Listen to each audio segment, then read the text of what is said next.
This is Cast of Wonders, the fiction podcast for young adults featuring stories of the fantastic. Welcome.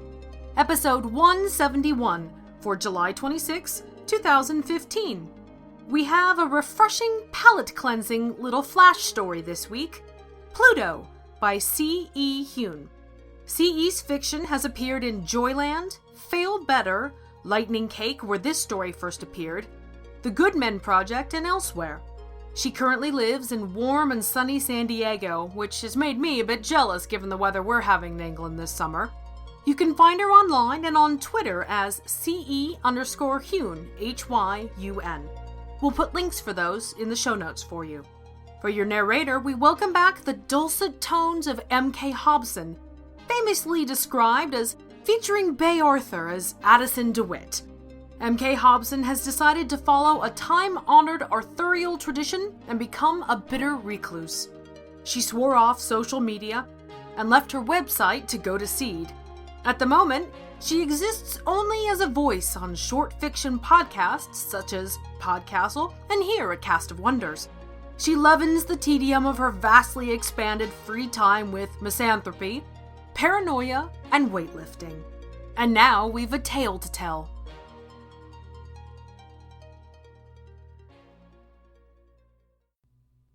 Pluto by C.E. Hune. On Pluto, there were pterodactyls that flew in V-flock formations. Sarah had never seen pterodactyls that flew in V-flock formations. This was not demoted to dwarf planet Pluto. This was a lush and fantastic Pluto, which Sarah and her companions discovered while returning from their discouraging voyage to the system of Poseidon. Perks and promotions had been promised on their finding the fabled god's trident. Alas, all they'd found were dusty moon rocks, and there were plenty of those next door to home. On Pluto, fresh fruit dangled from the trees. They camped by the beach, where the sand was pink and pale. It was a welcome respite, and no one was eager to hurry back home. Here the weather was lovely. Curious creatures populated the land. Silver otters and sapphire hummingbirds. Tiny Compsognathus that scampered in the beach grass. It was Tony, their systems engineer, who discovered them. "I'm good with animals. Look, I've got this guy eating out of the palm of my hand," he said. "Maybe it's him that's good with you," Sarah said. The Compsognathus crushed Tony's walnut like a marshmallow. It was on everyone's mind that Pluto could be their meal ticket to make up for their failed trip. It held possibilities as a wealth of natural resources, could at the very least serve as a pit stop for future trips to this part of the galaxy. In her notes, Sarah wrote that they'd encountered no real predators, no intelligent life. The land was pristine and uninhabited, and the creatures that lived here were meek and small. The Compsognathus were turning into a bit of a nuisance, unfortunately. They'd become bold about entering the camp, and one had even bitten Sarah on the hand. Their marine biologist, Sophia, reported strange disturbances in the water.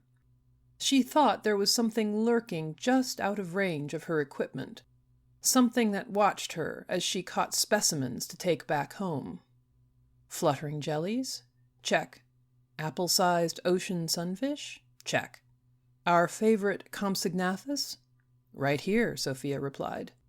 The Compsognathus whined plaintively from the cage that Tony had wrought it from black reeds. A few days before their departure, Sarah walked along the beach when she came upon a creature that stood blocking her path.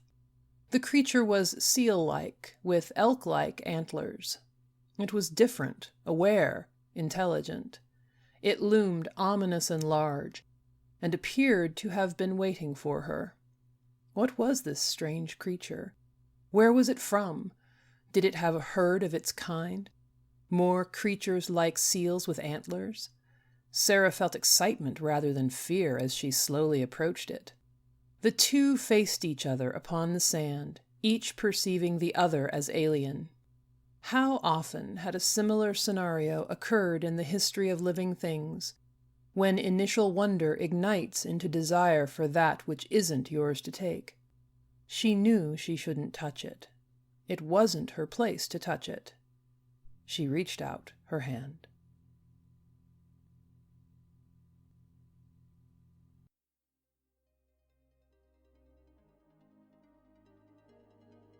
She shouldn't.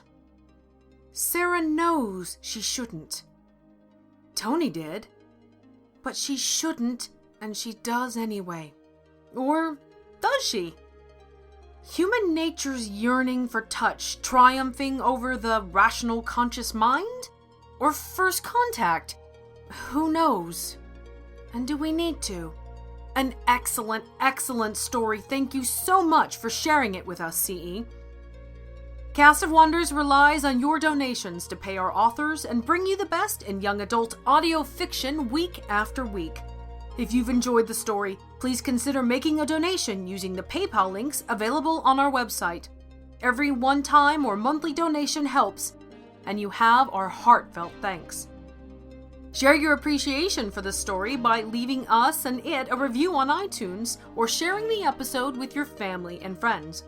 We're on Twitter as @CastOfWonders. Come say hello. Cast of Wonders is a production of Wolfsbane Publishing and is brought to you by the creative team of Barry J. Northern, our publisher and artist. Assistant editor and king of the slush pile, Jeff Height. Our audio production team of Alan Sale, Jeremy Carter, and Ricky Lacoste. And I remain, as always, your humble editor and host, Marguerite Kenner. Our episodes are released under a Creative Commons Attribution, Non-Commercial, No Derivatives International 4.0 license. Share it, but don't change it or sell it. Our theme, Appeal to Heavens, is by Alexei Nov from musicalley.com. Thanks for listening.